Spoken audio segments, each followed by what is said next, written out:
অসম চৰকাৰে অনিয়মীয়া যি পাঠ্যপুথি যোগান ধৰিছে ছাত্ৰ ছাত্ৰীসকলে পাঠ্যপুথি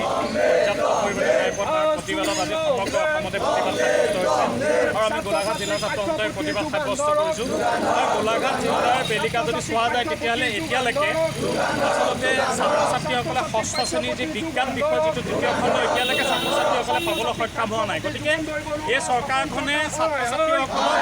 যেনেধৰণে পাঠ্যপুথি যোগান ধৰিব লাগে যোগান ধৰাৰ ক্ষেত্ৰত সম্পূৰ্ণৰূপে ব্যৰ্থ হৈছে যোৱা এপ্ৰিল মাহৰ পৰা